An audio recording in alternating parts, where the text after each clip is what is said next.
What's going on, Faceoff Factory? Today I want to kind of revisit a topic we did prior to the PLL season that seemed to be pretty popular and get a lot of views. And we're going to talk actually about the NLL Faceoff Rules. As I kind of entered my 5th season playing pro, want to approach some new challenges, tried out the box game, fortunate enough to be a part of the New England Blackwolves this season. If you guys want to catch any games, we play out of Mohegan Sun in Connecticut. It should be a ton of fun.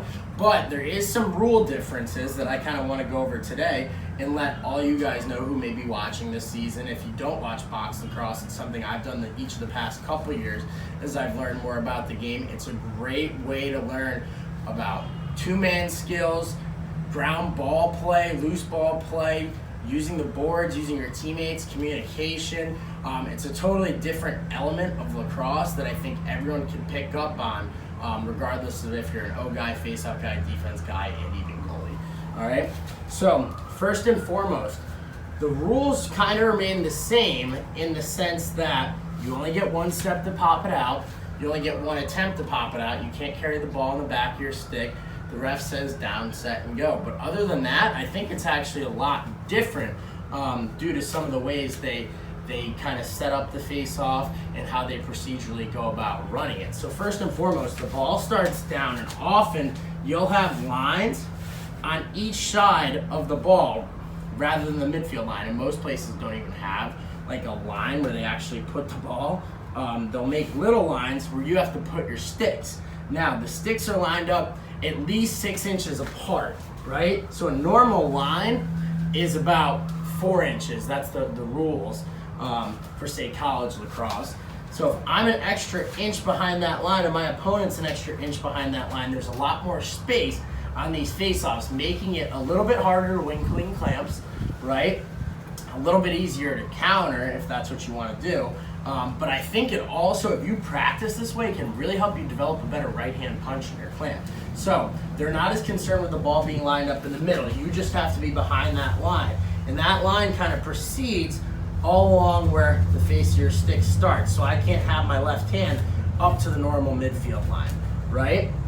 So as I start back a little bit and a little closer to the throat, I do still need to punch down that line a little bit. But rather than targeting my right hand here with a shorter punch in our field face-offs, I actually have to target my right hand again right to the corner of that ball. So what I've done to kind of make adjustments is get tighter with my knee, right? This has kind of helped my body positioning in my field face-offs as well. A little bit more leverage on this left toe and more coiled up with my shoulders because I'm not starting as close to the line. Now, when the refs start with the ball placed, they're going to set it up, make sure our sticks are lined up, make any adjustments if need be. But two things they do. One is they bring their hand down so the wing guys in both the offensive, defensive ends can see when the faceoff starts, but they also bring the whistle to their mouth. So if any of you guys have watched the World Games or some of you guys familiar with box lacrosse, a lot of guys are watching the ref. And one thing that's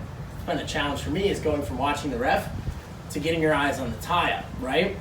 So it does come down to speed, timing, right? And being able to use your peripheral vision are skills that you got to develop if you want to be a really good box guy, right? So as I'm down, I'm kind of looking at this ref. He's saying set on that whistle. I'm trying to punch my right hand in to get that ball right in the throat by punching to the corner of it. And I'm actually lifting my left hand up just a couple inches as I go to get in my tie-up situation. Now, rather than the wings starting east and west, they're starting north and south. So the areas where I have the most space are to the sides. Additionally, if you coach your wing guys up or those other players on the floor up to kind of remain on outside shoulders, especially on the defensive half, you know in any tie-up you could throw it almost towards your own goal with your pops, and you and your D guys should have a 3-on-2 on that side. So that's something I found some success in early on. Next, how they officiate counters. Imagine the college level face-offs, but for counters, it's almost like prison rules, right? They allow you, like if you go on top of the guy for half a second and come off, they're not calling it. If you go behind the arm and hook them, they're not calling it. You could use a butt end counter. You could do a lot of stuff to try to disrupt this face-off, and they're gonna let you get away with it because they wanna see more 50-50 scrums. Fans wanna see the loose balls, and they wanna see chaos, right? So a couple of things to think about that you guys could work on for your game in relation to these NLL style face-off rules. Maybe watching the ref every once in a while, because if he's in your line of sight, there's no rules against it. And I'm not telling you guys to try to cheat or to try to take advantage of ref poor officiating, but it's something you could play around with your friends to kind of work on timing, or if you do get into the box game, you have experience with it. Next, that strong right hand punch in the knee to get that top edge down as we jam that right hand in. And then lastly is your exits and where you toss the ball out. How do you use your teammates? How do you read those situations? And I think the more reps you get in tighter environments, like if you guys do reps with a group, have dummy wing guys start really close to you and play 3-on-3 teams, so that now you have to pop the ball to spaces, and you and your wing guys have to work together to secure those loose balls. I know not many of you guys are going to try it, but for any coaches out there, that's probably a great drill to do, is run box-style face-offs within the center circle of the lacrosse field and make your wing guys work together so they can play out those situations in a game more effectively and are familiar with one another's tendencies and communication habits. Thank you guys for watching. Hope you guys watch some NLL games this year, and let me know what you guys think about the rules and if you like them or not. Comment below.